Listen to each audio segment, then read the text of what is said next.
Buenas tardes a todo el público. Nos encontramos una vez más en el programa Aquí y Allá.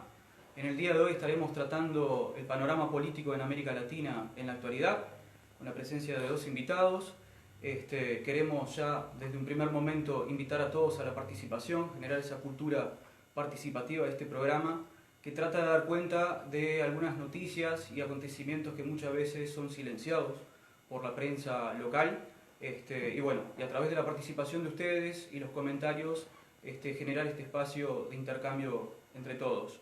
Teniendo en cuenta la situación en las últimas semanas, abordaremos una serie de acontecimientos que traen a nuestra América Latina en un momento de análisis y un punto de inflexión, ¿no?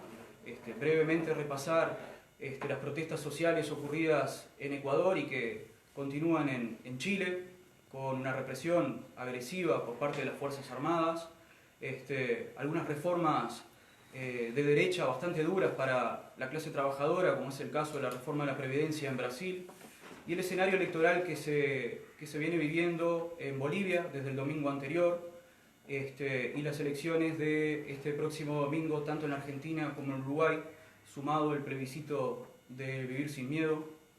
Así que bueno, tenemos bastante para hablar. Y consideramos, entre los que estamos, que es importante hacer un análisis coyuntural, pero desde lo histórico. Así que te pediría, Pablo, si podés empezar con ese análisis, que dé cuenta de dónde venimos. Muy bien, a mí me parece que la situación del continente es un poco aquello del hombre y sus circunstancias, ¿no? Es decir, América Latina y sus circunstancias. Todos estos procesos de estas realidades políticas, sociales que se están dando en América Latina, en definitiva no son otra cosa que ese patrón cíclico de la historia. Cuando nosotros hablamos del patrón cíclico, ¿qué queremos decir? Maquiavelo hablaba de eso y cita a Aristóteles y Platón, porque dice, tanto las formas progresistas como las formas conservadoras se suceden periódicamente en el tiempo. La norma general es que las formas superiores se desvirtúen en las inferiores y las superiores y las inferiores se defiendan de las superiores. Es decir, la superior se degenera en una inferior y las otras se defienden de las superiores. ¿Por qué? Porque todas estas formas inferiores de hacer política al principio aparecen buenas, que es lo que nos está pasando, nos presentan un proyecto interesante, un proyecto de que vamos a solucionar los problemas, de que todo va a estar bien y que lo anterior era un desorden, era el caos, pero eso solamente al principio, hasta que todas estas nuevas formas que se nos presentan se vuelven egoístas y en realidad, en definitiva, lo que buscan es lo mismo de siempre, que es el bienestar de cada uno. Nadie puede ser solidario si no entiende esos proyectos colectivos. ¿Y por qué lo digo esto? Bueno, porque a lo largo de la historia ha pasado así. En su libro Historias Florentinas, de 1525, Maquiavelo nos habla que las provincias, cuando llegan a su mayor grado de perfección, tienden a descender el nivel, porque necesariamente y filosóficamente el bien deriva del mal y al revés. Y usted me dice, bueno, ¿cuáles son los ejemplos que tenemos en la historia? Y básicamente los más conocidos, en la República de Weimar, cuando luego asoma el totalitarismo de Hitler, en la Segunda República Italiana, cuando viene Mussolini. Y más cerca en distancia y más cerca en el tiempo, es interesante lo que pasó en el caso de Uruguay con el segundo vallismo, con el Alto de Viera, cuando se frenaron todas las reformas económicas y sociales del segundo vallismo. Ahí tiene una triste historia lo que se llamó el Comité de Vigilancia Económica, que eran los estancieros y los industriales, que fiscalizaban. Uno diría hoy, qué increíble cómo hoy los empresarios y la gente que tiene poder económico y mediático, que es la gran novedad en esta época, pueden presionar y atentar contra los gobiernos democráticos. Pero eso no es novedad. Ya hace un siglo existía y en nuestro país, en Uruguay, con el Comité de Vigilancia Económica. Entonces, es muy interesante mirar un poquito ese derrotero, esa línea de larga duración de la historia, para saber que la historia del mundo, la historia de la política, es una historia no solo de progresismos, sino también de regresismos. Bem, boa tarde. Prazer estar aqui, ser convidado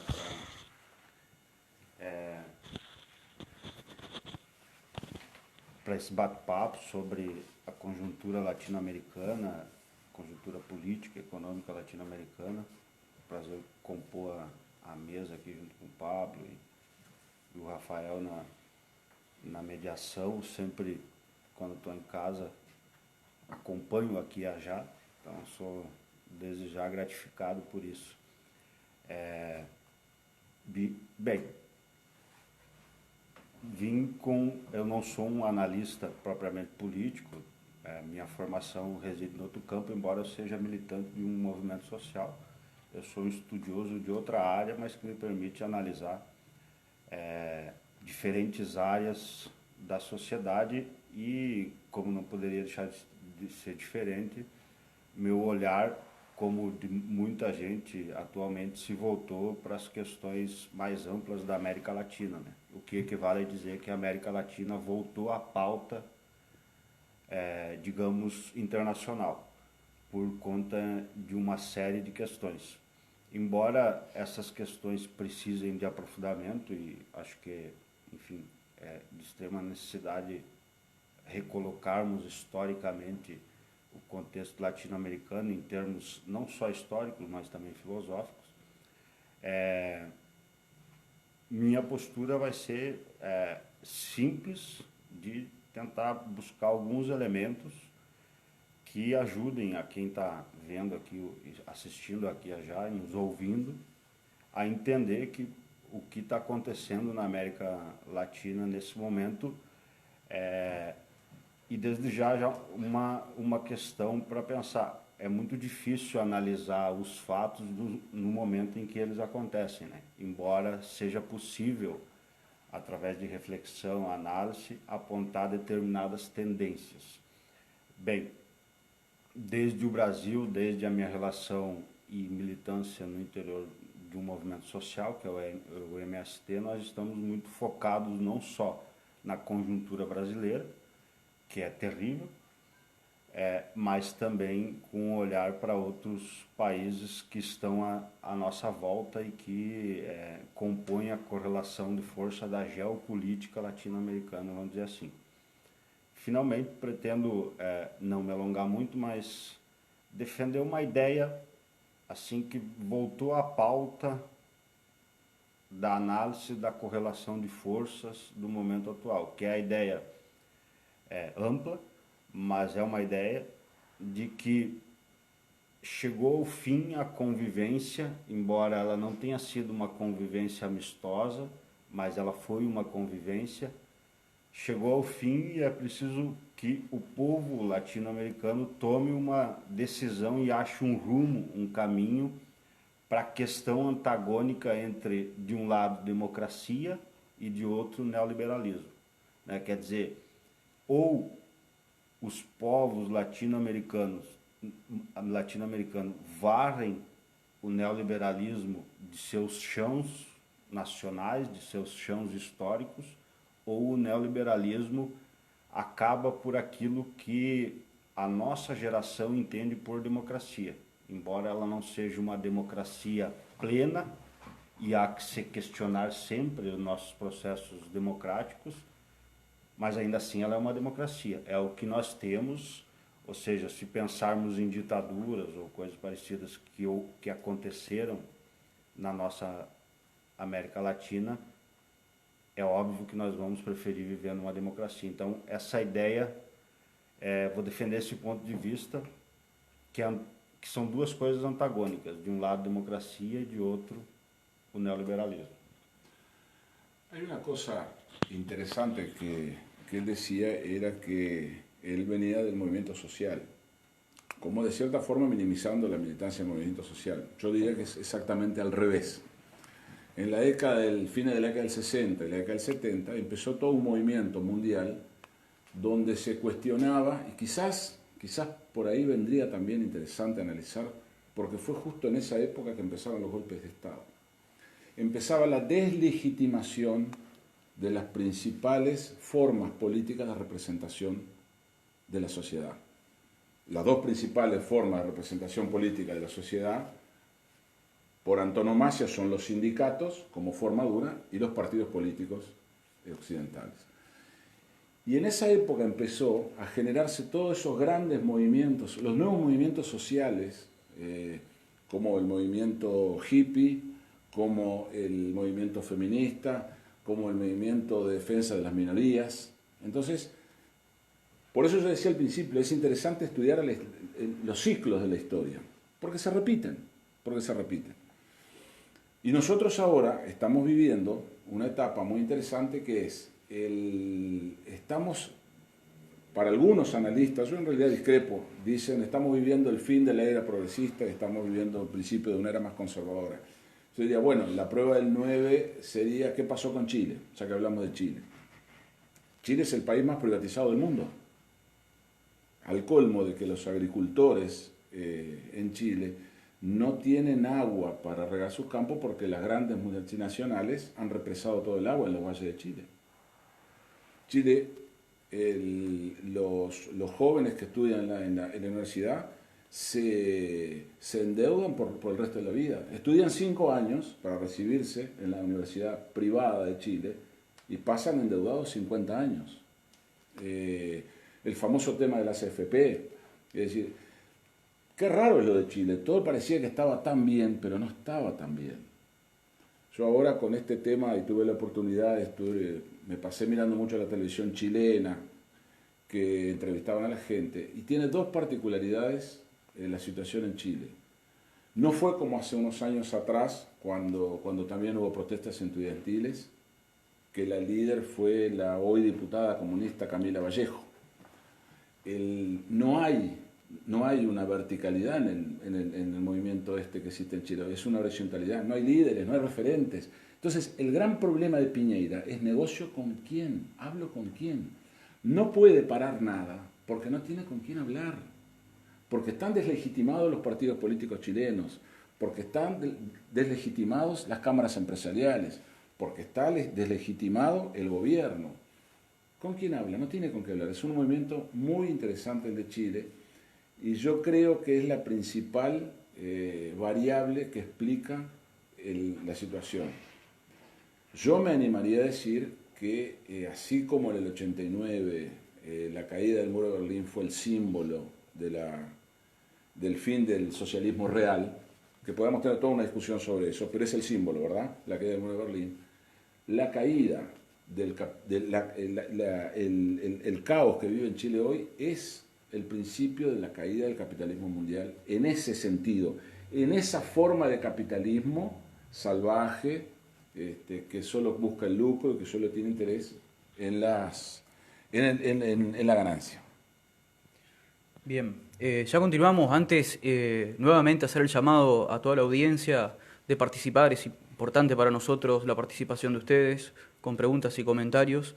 Y bueno, teniendo en cuenta lo que estaban planteando ustedes dos, la situación de Chile, ¿no? Esa política privatizadora, o sea, que es heredera de un proceso de neoliberalismo que ya tiene 46 años, o sea, estamos hablando de una tercera generación que se encuentra en las calles, que de alguna manera en lo que planteabas vos, Pablo, recordaba algunos aspectos referidos a la táctica, a la nueva táctica planteada por jóvenes que en su mayoría no participaron intensamente en las campañas electorales y en las urnas, pero que hoy son protagonistas de esas protestas.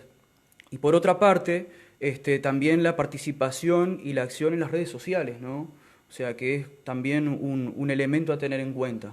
Entonces, estamos viviendo una época donde hay otro formato de hacer política. Eso se puede ver solamente en Chile o también en nuestros países se empieza a notar esa nueva forma de accionar. ¿Cuál es la opinión de ustedes? Eu acho que é muito interessante a questão, especialmente no Chile, que os protestos que ocorreram essa semana e que seguirão, preciso dizer isso, seja, ontem Chile, na capital Santiago, foram reunidas quase 1,5 milhão de pessoas, né? Quer dizer, já houve mais de 20 mortes de assassinados pelo exército. Já há relatos de abuso sexual, especialmente, evidentemente, contra as mulheres e contra negros, por parte do exército, contra as mobilizações. E, claro, é uma mobilização puxada, vamos dizer assim, por jovens, especialmente por jovens universitários. E para os brasileiros que nos ouvem, no Chile há 3 grandes universidades, por conta dessa questão privatista, vamos dizer assim, que por um lado, obviamente, ela é prejudicial ao país, do ponto de vista organizativo ela contribui, quer dizer, no Brasil há 20 e tantas universidades. É muito difícil você organizar um levante de jovens dessa envergadura no Brasil, é mais fácil no Chile, né? Um outro ponto a ser considerado, que o Pablo já levantou, não há nada público no Chile, não há quase nada público no Chile.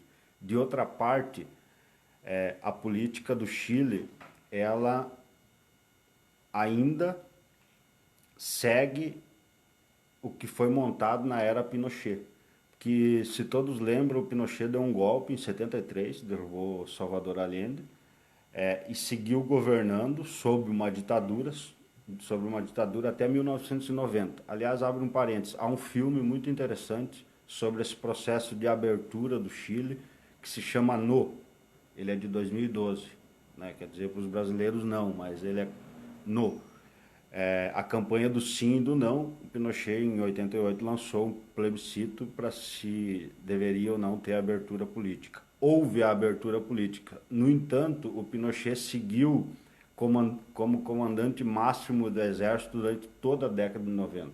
Então, a Constituição, o modo político que existe no Chile hoje é uma Constituição pinochetista.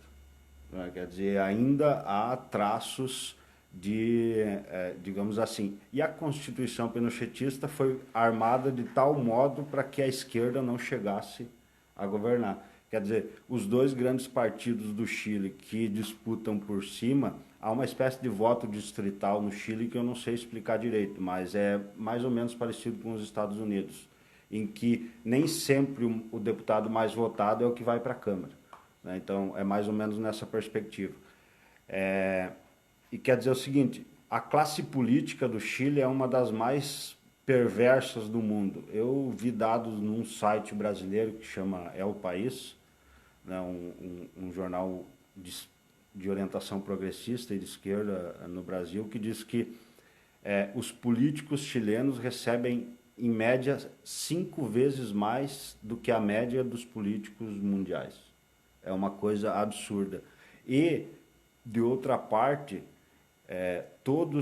quer dizer, esses jovens que saem às ruas, seguramente eles têm seus laços com avós e pais que recebem em torno de 60% a 80% de sua aposentadoria.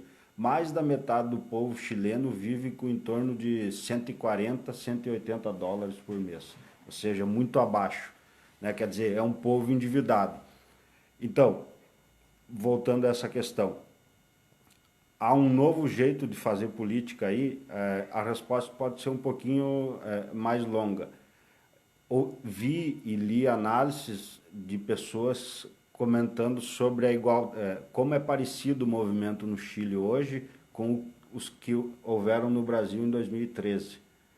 Né? Quer dizer, nós sabemos que aqueles que aconteceram no Brasil em 2013 resultaram no impeachment da Dilma, do PT, e resultaram, em boa medida, na eleição do Bolsonaro o ano passado.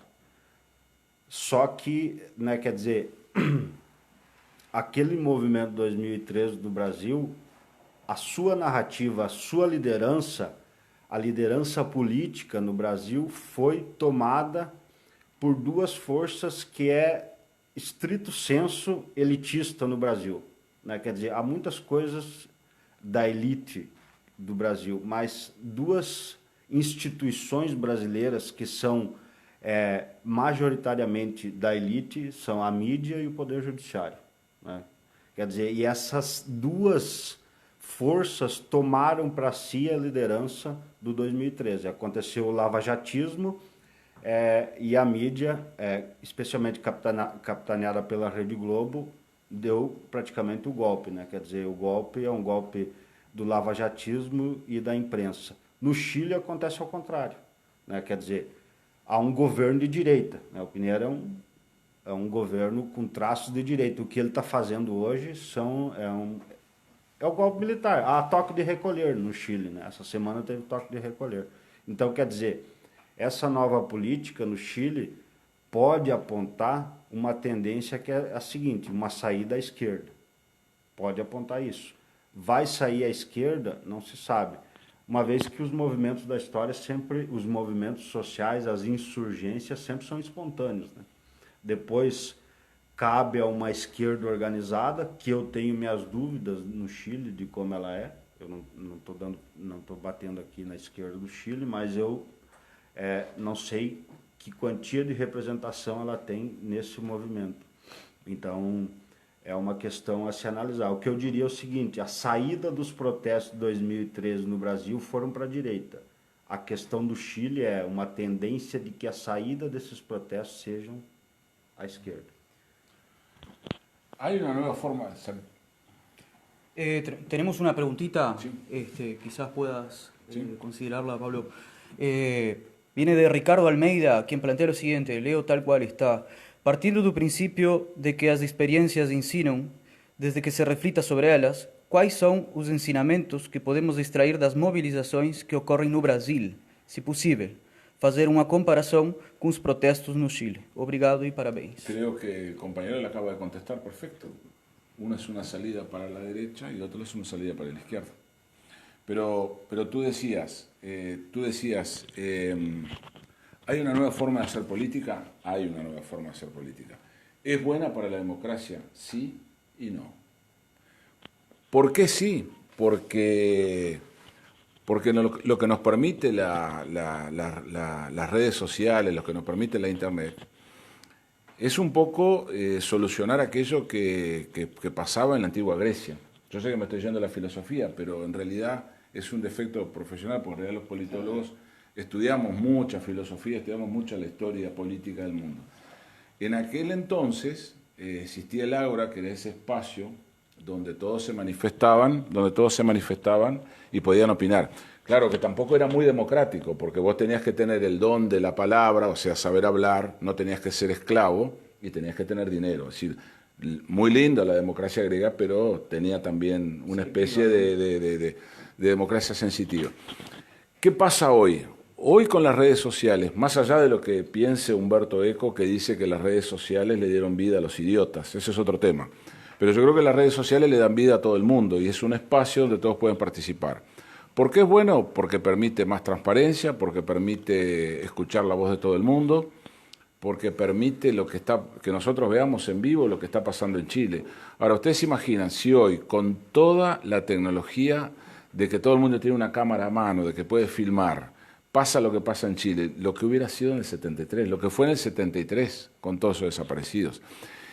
Pero también es peligrosa las redes sociales porque te permiten modificar y tendenciar una campaña política. A ver, todos sabemos, o para los que no conocen, el término Cambridge Analytica. Cambridge Analytica es una empresa inglesa que surge a instancias de un psicólogo de origen sueco que hizo su tesis de grado en Harvard. En esa tesis él decía que a través de un algoritmo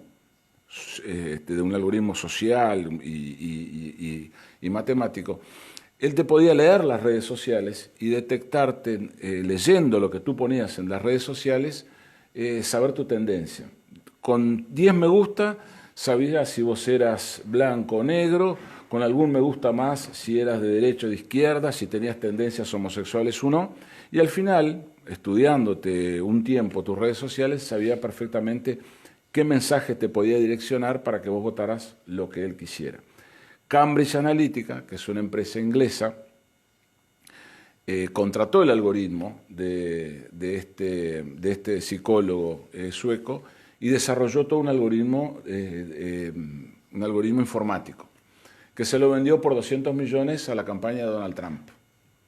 Entonces Donald Trump, a través de ese algoritmo, pudo estudiar los gustos de los votantes en Estados Unidos y poder llegarles a ellos con la mejor propuesta. Ustedes miran, ¿para qué sirve eso? Porque están las encuestas. Precisamente porque ahí nos metemos en otro tema metodológico, que es el tema de por qué las encuestas no aciertan, por qué las encuestas generalmente le va mal y por qué las criticamos. Ejemplos. Le erraron cuando decían que Hillary Clinton ganaba las elecciones y ganó Trump. Ejemplo número 2, cuando decían que ganaba el sí en Colombia por la paz y ganó el no. Tercer ejemplo, cuando decían que no iba a salir el Brexit en Inglaterra y salió el Brexit. Básicamente, ¿saben por qué? Porque la gente no contesta. Porque en Estados Unidos, de cada 10 personas que te van a buscar para contestar una encuesta, te contestan solo 2. Y si te contesta tan poca gente, no te da el universo de análisis para poder establecer una confiabilidad muy cierta. En Uruguay, yo no sé en Brasil, pero en Uruguay se contesta bastante bien. Hace un tiempo Ignacio Schwarzenegger decía que son 6 de cada 10 que contestan en Uruguay. Entonces, eso da bastante bien. ¿Qué tiene que ver con esto? Tiene que ver que la nueva forma de hacer política tiene que ver con la transparencia en la información, con que nosotros todos podemos poner a nuestra responsabilidad información en la red, pero también que las grandes empresas informáticas y la gente que tiene plata contrata las granjas de trolls, como ganó Macri en Argentina, en base a grandes oficinas donde tenía 15 o 20 gurises jóvenes que manejaba cada uno 10, 15, 20 cuentas de Twitter y de Facebook y de Instagram. Y eso te modificaba las tendencias.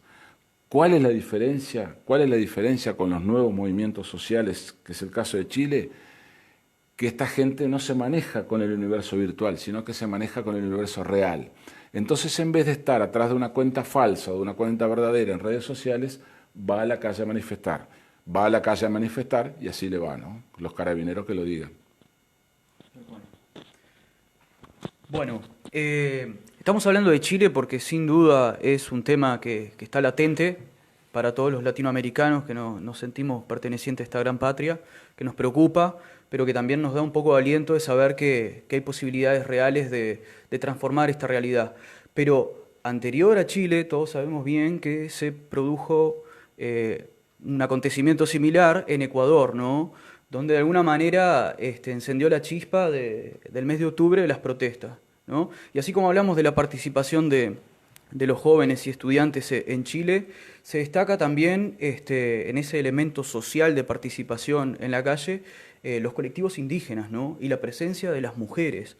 Eso también de alguna manera nos da cuenta de ese nuevo formato o de esa participación de sectores que antes estaban relegados y que ahora logran un cierto empoderamiento en esa nueva forma de hacer política. Y tanto desde estudiantes, desde jóvenes, desde los colectivos indígenas, creo que lo que queda bastante presente acá es poner fin o resistir a los embates constantes del neoliberalismo, ¿no? La pregunta es, ¿nosotros podemos estar siendo testigos del fin de la era neoliberal en América Latina? La participación de esos colectivos, las reivindicaciones que plantean, ¿nos pueden permitir pensar eso a corto o mediano plazo? ¿Cuál es la opinión que les amerita? O fim, talvez, isso é um processo mais longo, acho que a médio prazo, né? Mas, de pronto, dá para dizer que está em xeque, né? Quer dizer, o neoliberalismo está sendo posto em xeque, porque a razão, uma das razões da democracia é direitos sociais, né? Quer dizer, o sujeito poder acessar a universidade, o sujeito poder ter acesso fácil e gratuito à saúde, à educação dos filhos, e etc, etc. Essa razão não pode mais existir com o neoliberalismo. Quer dizer, para o pessoal entender, A crise que estamos vivendo desde 2008/2009, né, quer dizer, que começa nos Estados Unidos em 2008, mas a grande explosão da crise do capital financeiro é em 2009. Estamos há 10 anos disso, né? Quer dizer, nós já percorremos uma década dessa crise. Ela demorou um pouquinho a chegar no Brasil e alguns outros países, até por conta da sua subalternidade, mas chegou avassaladora. Então, essa crise, ela é uma crise de produção do capital, ou seja, é preciso que os capitalistas aumentem a sua taxa de lucro. E para aumentar a sua taxa de lucro é preciso cortar direitos. Então, quer dizer, a resposta é sim. A questão do neoliberalismo, ou como alguns intelectuais da direita defendem hoje, um novo ciclo do neoliberalismo, acho pouco provável. Fico ainda naquela questão que coloquei no início, né? Quer dizer, democracia na América Latina e neoliberalismo são duas questões que não vão mais conviver, né? Mais ou menos essa tendência, assim, não digo isso tentando dizer que vai ser nessa direção, mas apontando uma tendência. Eu acho que é muito provável que isso aconteça e, óbvio, é preciso que, para vencer esses ditames do neoliberalismo, que hajam novas formas organizativas. Acho que a tecnologia pode ajudar, mas nós vivemos no Brasil, e eu acho que no Brasil, na Venezuela, uma privatização, especialmente no Brasil e na Venezuela, uma tentativa de privatização da política também, né? Quer dizer, porque à medida em que você pode calcular as tendências quadra a quadra, rua a rua, cage a cage, que o Trump comprou, esse algoritmo, então você pode disseminar determinados tipos de informação para cada tendência dessas ruas. E foi o que aconteceu no Brasil na eleição do Bolsonaro, né? Quer dizer, grandes pacotes de dados de WhatsApp sendo disparados. Isso sai de graça? Não. Isso custa muito, muito dinheiro. Então, quer dizer, há uma privatização da política aqui nessa perspectiva. Então, mas, de outra parte, as redes sociais contribuem para serem, de alguma forma, catalisadoras de movimentos sociais? Eu acho que sim.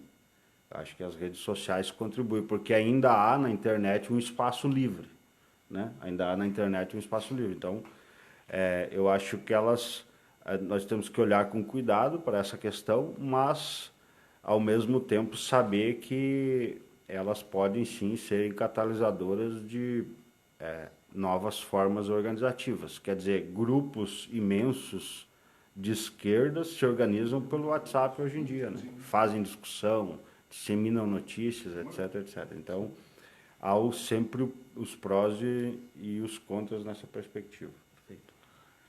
Para no ser un cientista social, manejan bien los términos. La privatización de la política es un elemento muy interesante. Pablo, una pregunta que nos hacen llegar. ¿Qué lectura podemos hacer de los partidos de izquierda que integran estos gobiernos, como en Chile, Brasil, Venezuela, Ecuador, Grecia, Italia, Portugal, Argentina y Uruguay? Bueno, en realidad yo creo que lo fundamental de los partidos de izquierda es preservar básicamente dos cosas, ¿no? Son las conquistas sociales, por definición, las conquistas sociales y defender la democracia. Por lo que decía el compañero, todo este proceso, el neoliberalismo y yo preferiría decirle los sectores conservadores a nivel mundial no son estáticos, no se mantienen, no hacen siempre lo mismo. Básicamente por aquella máxima de que si siempre haces lo mismo, los resultados van a ser siempre los mismos. Yo creo que el gran mérito que han tenido muchos de los partidos de derecha en el mundo ha sido estar permanentemente reciclándose. Yo creo que esta nueva etapa que él habla, que la define como la privatización de la política, es un poco profesionalizar básicamente el área de captación de gente. A ver, una de las grandes teorías que la derecha quiere combatir en la izquierda del mundo es la visión gramsciana de la izquierda, esa de que la izquierda hegemoniza la sociedad. Se queda con la cultura, se queda con los músicos, se queda con los actores, se queda con los profesores de la educación, con los movimientos sociales. Y la derecha, así como la izquierda tiene un cierto complejo a querer vivir mejor, porque te critican si sos de izquierda no podés tener un iPhone, o no podés tener yo no tengo iPhone, o no podés tener un auto, o no podés hacerte un viaje, lo cual no está mal, estaría bien, porque en definitiva la idea del mayor reparto de la iglesia es que todos más o menos tengan un poco, pero no que unos tengan todo y otros casi nada. La derecha básicamente lo que ha logrado en esta nueva corriente mundial que se llama la nueva derecha es un poco tratar de combatir en el mismo territorio de la izquierda. Y es lo que ha pasado. Un ejemplo, Lula le dio un plato de comida a 40 millones de personas que no comían pollo, por ejemplo. Les dio Bolsa Familia, les dio el proyecto Miña Casa, Miña Vida. Pero tuvo un error, y ahí hablamos del rol de las izquierdas en estos gobiernos progresistas. Les faltó ir más allá. Les dio la casa, les dio la educación, y lo dejó en su barrio de clase media o en su favela a merced de ¿quién? De las iglesias evangélicas. Entonces, yo creo que el gran error que tienen algunas de las izquierdas en su rol, más allá de que le dan lo que siempre pensaron que estaba bien, mayor equidad, no olvidemos que América Latina no es el continente más pobre, el continente más pobre es África, pero América Latina es el continente más desigual. Y si nosotros tomamos en cuenta el famoso índice de Gini, esa correlación, que no lo voy a explicar porque es una forma de matemática que tiene que ver con una curva y unas gráficas, el índice de Gini, Conrado Gini, un estadístico italiano, que él medía con ese índice el nivel de desigualdad. Cuanto más cerca estés del cero, tenés menor nivel de desigualdad. No existe el cero perfecto, porque si no todos seríamos iguales. Cuanto más cerca del 1 estés, y bueno, yo le doy por ejemplo, yo tengo algunos datos, pero por ejemplo Uruguay, que es el país mejor posicionado en materia de desigualdad, tiene un 0,39%, cuando Chile tiene casi un 6%. Entonces, ahí empiezan a explicarse la olla a presión que explotó en Chile, de todo esto que hablamos, ¿no? ¿Verdad? Entonces, el rol de la izquierda está bien, pero ¿qué tendría para mejorar la izquierda? Bueno, es ese trabajo de política más de cercanía con el votante, y no dejarlo tan expuesto en problemas de violencia, porque también tenemos que ser autocríticos en estos planteos, en problemas de violencia, en problemas de droga, en problemas de relaciones humanas, a que te invadan las iglesias evangélicas, Brasil y Colombia son los ejemplos paradigmáticos donde hay mayor penetración de iglesias evangélicas en América Latina. Están llegando a Uruguay, hay en Argentina. No solo, es decir, llegamos a tal grado que en Argentina leen la Biblia en lo que se llama en el Parlamento. Los famosos desayunos de la fe que los inventaron en Estados Unidos en 1952, que hace poco se planteó acá en Uruguay leer la Biblia en el Parlamento y nos pareció una locura. Pero muchachos, esto existe desde la década del 50 en Estados Unidos y lo leen en el Congreso de Estados Unidos y también lo leen en Argentina, la Biblia. Entonces, el gran desafío de la izquierda en ese sentido es, está bien, te mejoro la alimentación, te mejoro la vivienda, te doy mayor evolución de derechos sociales, pero quizás esté faltando algo más, que es la cercanía con la gente y formar más a la gente. Retomar aquel viejo concepto de la hegemonía social de Gramsci, porque ese es el punto que a mi juicio, la nueva derecha está planteando. Ellos vienen por la hegemonía social también. Porque ellos saben dónde tienen que dar la batalla, no es en el voto, sino en el territorio.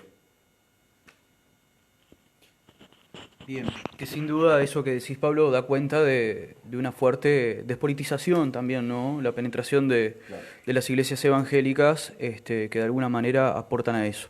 Tengo otra preguntita para ambos, ¿da? Aprovechar que la gente está haciendo preguntas. Una de ellas, a maioria das pessoas vivem nas cidades e a luta por serviços públicos mobiliza multidões, enquanto as lutas corporativas nem tanto. Que novas formas de organizações podemos construir nas cidades? Olha, é a pergunta da vez, né? É a pergunta, digamos assim, da esquerda, né? Que tipo de organização? Uma esquerda que eu acho que não está claro o rumo, né, na América Latina, tampouco falo isso desde o Brasil, mas estendo a América Latina, né? Acho que é necessária a esquerda, as forças progressistas como um todo, clarear o rumo, né? Quer dizer, lembro, por exemplo, da Revolução Russa. A Rússia era um país semi-feudal no início do século passado, né? E foi o primeiro país a ter uma revolução socialista. E o lema do Partido Bolchevique, liderado por Lenin, era pão e paz, né? Quer dizer, acho que na esquerda latino-americana não há um rumo. Talvez o rumo esteja se construindo agora, por democracia. Mas que democracia? Né? Quer dizer, as mobilizações de 2013 no Brasil, que são exemplares, foram mobilizações apartidárias. O que equivale a dizer que foram mobilizações apolíticas. Um parênteses, nós devemos tomar cuidado com o apoliticismo, especialmente com o apoliticismo moralista. Esse é muito danoso. As pessoas, de alguma medida, negaram a política para outros segmentos a fazerem, né? Relegaram ou privatizaram essa ideia de política para outras pessoas. Então, que outras formas de organização política são possíveis? Não há receita pronta na história, né? Quer dizer, elas vão desde organizações de bairro, organizações de luta por moradia, organizações de segmentos de trabalho, como, por exemplo, de catadores, de pessoas mais humildes e mais subalternizadas, até organizações mais complexas dentro de frentes de política nacional, né? Quer dizer, como no Brasil, a Frente Brasil Popular, a Frente Ampla, essas frentes mais abrangentes de organização. Acho que a organização possível para dar conta do enfrentamento na próxima década, que vai ser grande, são todos os tipos de organizações feministas, organizações de liberdade sexual, organizações não raciais. Eu acho que a democracia se constrói a partir do povo, né? Das organizações do povo com questões mais amplas. Eu acho que tem que ser por aí essa perspectiva. Mas, retorno, é preciso uma agenda positiva, é preciso uma agenda comum da esquerda. Há uma brincadeira atual no Brasil que diz o seguinte: a esquerda ficou praticamente desde o início dos anos 2000 desunida, brigando. O Lula não pode fazer isso, o Lula dá o Bolsa Família, não pode, ele em vez de dar o peixe tem que dar a vara, e brigando nessa perspectiva. Sofremos um golpe em 2016, ascendeu ao governo em 2018 um governo de malucos, pró-fascista, que, além de outras coisas, está fazendo com que a esquerda se una, né? Então, é uma brincadeira, mas é uma brincadeira que possui um fundo ideológico e um fundo político muito forte, né? Quer dizer, porque alguns setores da esquerda brasileira estão deixando um pouco o brio e o ego de lado para se unir e dizer: olha, nada é pior do que esse governo que está aí. Então, há uma tentativa de reorganização, embora ela não seja ainda uma realidade. Creo que la pregunta es muy inteligente. Si yo tuviera las respuestas, tendría la base para una tesis de doctorado en Harvard. Pero, a ver, ¿cómo serían los nuevos movimientos sociales en el futuro? ¿Cómo sería la nueva organización? La gran pregunta, y con esto termino, bueno, la gran pregunta de la historia es cómo, esto es muy histórico, ¿no? Cómo conciliamos la vida de los muchos con la vida de los pocos. En la antigua Grecia, los pocos eran los señores que tenían poder económico, que tenían el don de la palabra, que eran senadores, tribunos, y los muchos era la plebe. La gran discusión en toda la teoría que estableció ahí los filósofos griegos. Cuando pasamos al Renacimiento, ¿cómo solucionamos el problema de los muchos y de los pocos? Bueno, ahí los grandes pensadores del Renacimiento idearon, bueno, los muchos, que son el pueblo, les creamos un lugar de debate en la democracia representativa del Renacimiento, la Cámara de Diputados o la Cámara de los Comunes, porque los ingleses tienen los partidos políticos más antiguos del mundo. Y creamos la Cámara Baja, que es del pueblo, y la Cámara Alta, que es de la nobleza o los lores.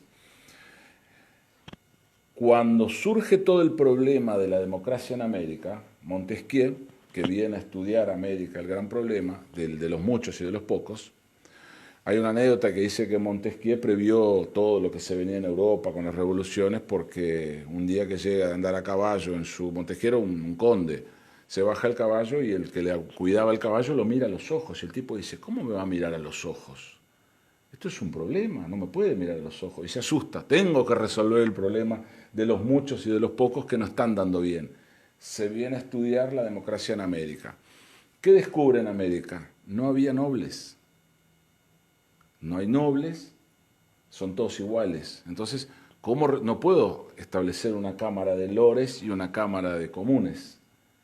Y ahí es la gran solución de la división horizontal entre los tres poderes. Bueno, la pregunta de hoy es esa. Nosotros estamos saliendo de una etapa, que decíamos hoy, de la representación política en las grandes estructuras, que eran los sindicatos y los partidos políticos, a la segunda etapa o a la segunda ola reformadora de las relaciones sociales, que es lo que habló muy bien el compañero, los movimientos sociales, en todos sus casos, y nosotros estamos en la tercera. Tenemos que saber qué hacer con esta espectacular herramienta que es la Internet. Yo creo que acá en esta instancia, en este programa, están dando un paso muy importante, democratizar la información, formar a la gente, darle un ámbito de discusión, que las redes sociales no sean un ámbito de violencia, de ironía, de malas palabras y de odio. Que es porque el primer paso para el nuevo tiempo es cerrar la grieta. La grieta famosa que hablan en Argentina, que hablan en todos lados, que hay en Brasil también. La grieta que se odia a la derecha, que se odia contra todo lo que sea de izquierda. Yo creo que el primer paso es cerrar esa grieta y homogeneizar la sociedad, y después ahí entre todos pensar cómo nos damos un nuevo ordenamiento social y político. Bien, nos quedan pocos minutos de programa, así que ya vamos a estar encerrando, pero no quisiéramos dejar pasar en la oportunidad de hoy algunos puntos. Por ejemplo, brevemente, la situación de Bolivia, elecciones, triunfo de Evo, los grandes medios señalan que hay fraude, el gobierno boliviano afirma que hay una conspiración y un intento de desestabilización, una situación todavía pendiente. Lo otro, mañana elecciones en Argentina, elecciones en Uruguay, qué está en juego, de qué manera inciden esos resultados para configurar el escenario geopolítico de la región, y ya pasaríamos a las consideraciones finales de cada uno de ustedes, teniendo en cuenta esas tres situaciones que marcamos recién. ¿Yo? Bom, rapidamente. Na Bolívia é um fato novo, né? Embora o Evo tenha se reeleito pela quarta vez. A primeira eleição do Evo foi em 2004, 2005. Dos presidentes progressistas de esquerda é o mais longevo. Tem que se assinalar isso. E, de outra parte, deve-se assinalar que a elite está tentando impugnar a eleição. Então, quer dizer, são dois fatores que em si revelam o problema na Bolívia. Agora, o governo Evo, nesses 15 anos, pouco mais de 15 anos, fez uma administração razoavelmente dúbia. Ele é um presidente muito hábil, na minha opinião. Acho que o Evo é um presidente muito hábil. Dos chefes de Estado de esquerda na América Latina, ele foi, salvo engano, o único que compareceu à posse do Bolsonaro. Né? Quer dizer, por aí é possível também tirar algumas conclusões. Depois eu fui ver, 30% das exportações da Bolívia ainda são com o Brasil, desde a era Lula. Né? Então, há uma habilidade política do Evo que é preciso ser considerada. Outra coisa, a Bolívia não existia antes do Evo, né? Quer dizer, como nação. A situação da Bolívia antes do Evo era semelhante à situação do Chile hoje. Os bolivianos não tinham acesso à água, por exemplo, de graça. Né? Então, quer dizer, o Evo eleva o patamar da Bolívia.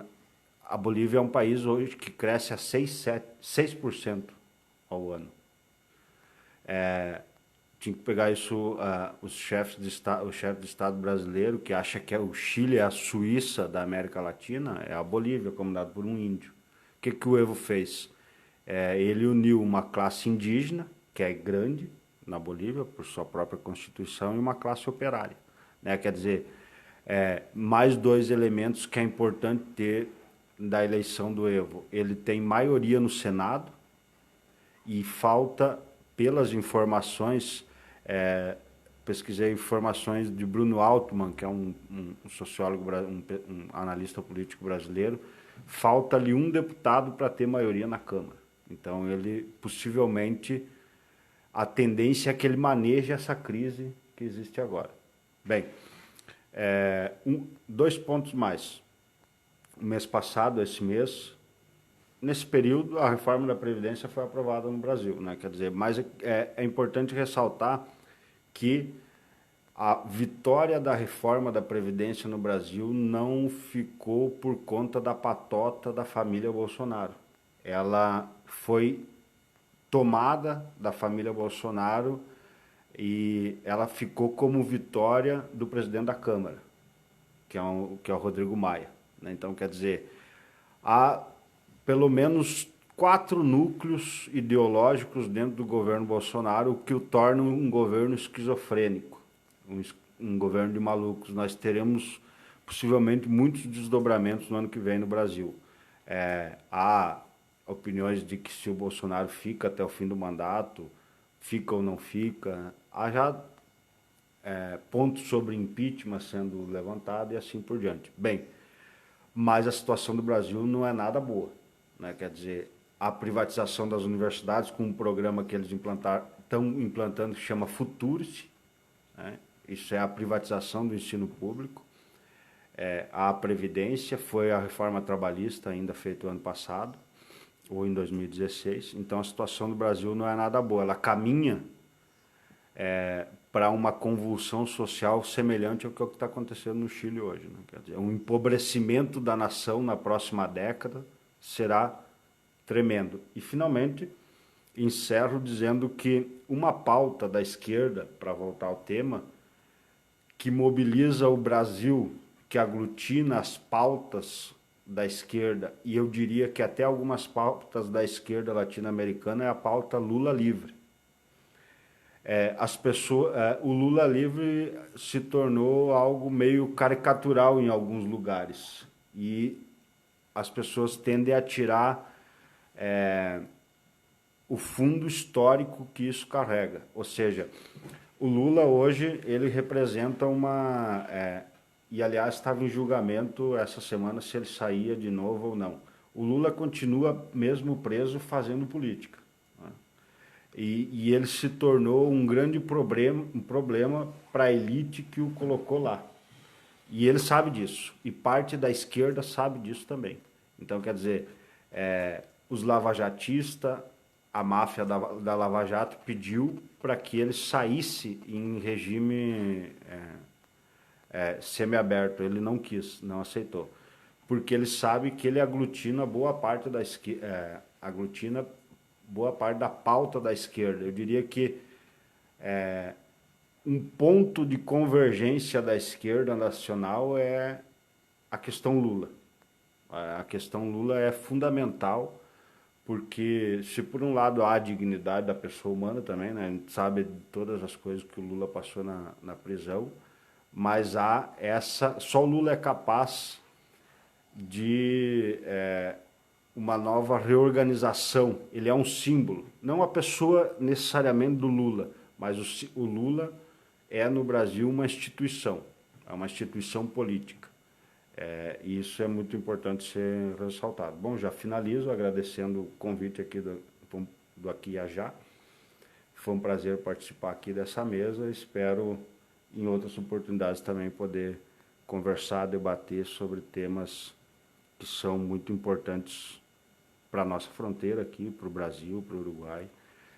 Vou deixar a questão da Argentina y de Uruguay para o compañero Pablo responder. Muy bien, gracias. Pablo. Bueno, solo decir que suscribo totalmente el análisis sobre Bolivia y agregaría simplemente que el fenómeno de Bolivia también tiene que ver con una integralidad de la organización social, económica y política, porque Bolivia es uno de los países que está más adelantado en lo que se llama el desarrollo local, ¿no? Son puntos de referencia a los bolivianos. A mí me parece que el fenómeno de Argentina y de Uruguay tiene puntos muy parecidos en este sentido. Más allá de que podamos discutir si lo que pasó con el gobierno de Cristina Fernández, si los cuadernos, en definitiva lo que vino después, que fue una puesta en escena de un candidato de las redes sociales, que fue Macri, pero lo que nos está mostrando Argentina es que no sé cómo van a ser los futuros movimientos sociales o las futuras organizaciones políticas o cómo va a ser la nueva forma de hacer política. Lo que sí sé es que no podemos dejar en manos de gente que no tiene ninguna capacidad de administrar un país como Macri, por ejemplo. Y ya lo engancho directamente con Uruguay, porque más allá de apreciaciones, creo que el principal candidato de la oposición en Uruguay tampoco tiene la más mínima preparación política como para poder enfrentar un gobierno. Ya lo ha demostrado por sus innúmeras declaraciones, por sus innúmeras contradicciones, pero además por una cuestión que es sistémica de la democracia. El próximo gobierno no va a tener capacidad de funcionar si no arma una buena coalición política, que ya tendría que estar medianamente pronta a esta altura del campeonato. Ya tendría que estar medianamente definido algunos lineamientos. No sabemos cuáles son las principales líneas de ese nuevo gobierno de coalición. Y eso, en cierta forma, explica las dos variables de un lado y del otro lado del charco. La incapacidad de Macri en Argentina, que hizo que la gente pidiera a gritos que volviera el peronismo, que volviera, en este caso, Alberto Fernández y Cristina Fernández. Y en el caso del Uruguay, la incapacidad de poder plantear unas propuestas serias, concretas, viables y que le den tranquilidad a la gente, ha hecho que en los últimos días, yo no sé qué va a pasar el próximo domingo, o sea mañana, pero lo que sí se ha visto en estos últimos días es un crecimiento del partido de gobierno, del Frente Amplio, justamente por las carencias, las debilidades y la falta de propuesta concreta y que le dé una tranquilidad al votante para los partidos de la oposición. Entonces yo también agradezco la invitación, yo lo felicito, me gustó mucho el formato del programa, creo que es lo que necesita la democracia, creo que esto es una forma de hacer república, es una forma de contribuir a la cultura política de la sociedad. Y bueno, estamos a las órdenes y lo felicito y me sentí muy cómodo y muy a gusto. Muchas gracias. Bueno, audiencia, por aquí encerramos un programa más del Aquí y Allá. Agradecer la participación de ustedes Y como todas las semanas, la próxima también estaremos reunidos con otros participantes, otro mediador, para continuar hablando temas de la actualidad que muchas veces no se escuchan en los medios locales y de otras partes, tratando de apostar una mirada crítica y transformadora de la realidad. Muchas gracias.